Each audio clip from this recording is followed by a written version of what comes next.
Assalamualaikum warahmatullahi wabarakatuh. Sahabat-sahabatku dimanapun Anda berada, semoga kebahagiaan, keberkahan, kesuksesan bersama kita, keluarga dan orang-orang yang kita cintai. Amin amin ya rabbal alamin. Salam NKRI harga mati, salam Pancasila Jaya, salam sejahtera untuk kita semua.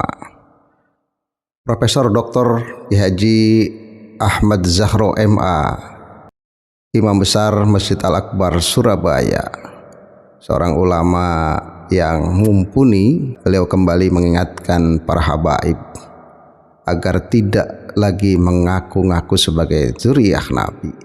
Kali ini penekanannya lebih dahsyat, lebih keras. Meskipun disampaikan dengan cara yang lembut, pelan, namun lebih dalam bandingkan sebelum-sebelumnya. Nah, kenapa? Karena kebanyakan dari para habaib itu mati-matian membela nasabnya agar diakui sebagai keturunan atau zuriyah Rasulullah Sallallahu Alaihi Wasallam. Meskipun untuk tes DNA mereka tidak mau, bahkan bukti-bukti meyakinkan bahwa mereka bukan zuriyah Rasulullah Sallallahu Alaihi Wasallam. Dan beliau juga mengingatkan bahwa seseorang saja mengaku seseorang sebagai bapaknya sementara bukan bapaknya, itu sudah dosa besar. Apalagi seseorang yang menisbatkan dirinya sebagai zuriyah Rasulullah Sallallahu Alaihi Wasallam. Ini akan berdampak dan berisiko besar dan berbahaya. Nah, seperti apa videonya? Mari kita simak bersama-sama. Waris Nabi itu bukan ulama, tapi habaib. Ini dengan ngajar. Padahal ada hadisnya, hadis sahih, al ulama warasatul anbiya. Para ulama itu pewaris Nabi, dan Nabi secara Nabi Muhammad SAW tegas bahwa yang ditokohkan itu bukan nasab beliau. Abu Bakar ya mertuanya, bukan nasab. Umar mertuanya, Utsman mantunya, Ali mantunya. Yang Hasan Husain iyalah cucunya, itu darah Nabi. Tapi untuk pewaris bukan Pak Alawi, apalagi Pak Alawi. Mohon maaf, tolong penjenengan sadar ya, yang Pak Alawi itu jangan ngaku-ngaku keturunan Nabi lah sudah. Secara ilmiah sudah terbukti, secara filologi terbukti, secara DNA terbukti bukan. Pak Kures itu ngaku sudah. Pak Kures siap? Dulu ya merasa merasakan bukan ahli nasab, tapi kemudian beliau tes DNA ternyata hablum kurupnya G, ya sudah, dan lain-lain lah. Sudah, saya tidak ingin dawak-dawak ini, tapi ngaku keturunan Nabi itu berisiko. Ngaku keturunan Nabi, berisiko berat. Anur keturunan Nabi, gak ngaku keturunan Nabi, itu bagus. Naat misalnya, naat itu nakobah ansab aulia tis'ah. Saya termasuk pengurus pusat itu. Naat itu adalah keturunan Nabi Sayyidina Husain dari para wali songo itu. Tapi gak ngaku, gak usah diumumkan, tapi ada organisasinya. Jadi para habaib saya ingatkan ya, kalaupun kalian misalnya keturunan Nabi, gak usah ngaku. Apalagi kemudian dikatakan bukan lalu marah, itu jelas bukan wis. Kok marah kenapa? Nggak usah lah. Biar dikatakan biar keturunan atau bukan, sudahlah. Toh kita semuanya ini inna akramakum indallahi atqakum.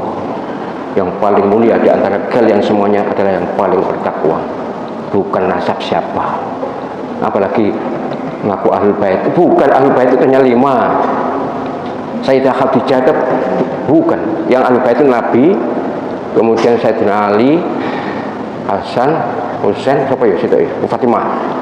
Ini dalam hadis ini yang ahlul bait. Yang lain zuriyah iya. Yang zuriyah ada darah Nabi mungkin keturunan Sayyidina Hasan atau Sayyidina Husain. Keturunan 2 orang ini saja. Tapi bukan ahlul bait. Zuriyah artinya keturunan. Tapi kalaupun iya ya nggak usah lah ditonjol-tonjolkan. Apalagi menjadi pewaris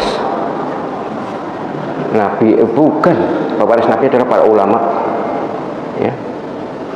Jadi ini yang habaib yang masih muda, mungkin didoktrin oleh orang tuanya atau teman, tapi pesan saya lebih baik nggak ngaku tapi keturunan Nabi daripada ngaku tapi bukan keturunan Nabi. Itu sungguh, saya ulang, tidak boleh mencium bau surga. Apa tidak berat tuh? Apa tidak resiko tuh? Jadi bukan ngaku keturunan Nabi, wong ngaku keturunan bukan bapaknya atau bukan nasabnya, itu tidak boleh mencium bau surga. Apalagi ngaku keturunan Nabi, padahal bukan. 180 orang sudah tes DNA di seluruh dunia, ternyata bukan. Ya respi gitu. Jadi saya ini terpaksa bicara Pak Alawi itu, ya kasihan lah, kasihan mereka. Kalau ngotot-ngotot tetap mengaku keturunan Nabi itu beresiko. Lalu mereka ada yang mengatakan gak ngakui keturunan Nabi itu kafir. Ini di sini ada videonya, saya punya, yang gak ngakui zuriyah habaib itu zuriyah Nabi kafir. Apa dia bukan yang pertama yang kafir? Nabi loh yang tahu. Orang Islam yang mengkafirkan saudaranya, maka dia yang kafir atau dua-duanya kafir? Kan berat. Nah, ini harusnya menjadi perenungan bagi para habaib, baik yang muda-muda apalagi yang senior-senior, untuk mengingatkan mereka-mereka yang junior-junior agar tidak lagi mengaku dirinya sebagai keturunan Rasulullah Sallallahu Alaihi Wasallam atau zuriyah atau cucu bagi Rasulullah Sallallahu Alaihi Wasallam selama tidak ada bukti-bukti yang menguatkan. Mengaku ayah yang bukan ayahnya saja sudah dosa besar, dilaknat oleh Allah Subhanahu wa taala. Apalagi mengaku atau mengaitkan nasabnya dengan baginda Rasulullah Sallallahu Alaihi Wasallam dengan tujuan nafsu duniawi. Ini sangat berbahaya. Rasulullah Sallallahu Alaihi Wasallam, beliau bersabda, "Manidda'a ila khairi abihi aw intama ila khairi mawalihi fa alaihi laknatullahi wal malaikati wan nasi ajmain la yaqbalullahu minhu yaumal qiyamah sarfan wala adlan." Barang siapa yang mengaku ayah kepada selain ayahnya atau bersandar kepada walinya, maka laknat Allah juga, para malaikat, semua manusia menimpa mereka, dan pada hari kiamat Allah tidak akan menerima dari mereka baik yang fardu maupun yang sunnah. Masya Allah, na'udzubillah min dzalik. Ini sangat berbahaya, sangat berbahaya. Dan dalam beberapa ceramah para habaib, khususnya yang muda-muda ini, sering mengatakan bahwa pewaris Nabi adalah para habaib. Ini jelas-jelas menyalahi hadis Rasulullah Sallallahu Alaihi Wasallam, al ulama warasatul anbiya. Hadisnya sahih. Ini disalahi, ini diselisihi oleh mereka. Mereka berani menabrak hadis, bahkan mereka berani menerjang Al-Quranul Karim. Di antaranya lah inna akramakum indallahi atqakum.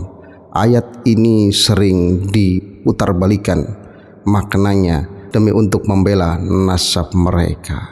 Kalaupun memang tidak Rasulullah Sallallahu Alaihi Wasallam, apakah pun harus dipamer-pamerkan?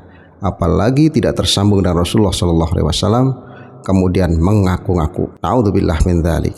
Semoga ini mencerahkan kita semua dan kita kembali kepada rel yang benar, Al-Quran, hadis, ijma, qiyas, dan mengikuti para ulama-ulama yang lurus dalam memahami Al-Quran, hadis Rasulullah Sallallahu Alaihi Wasallam.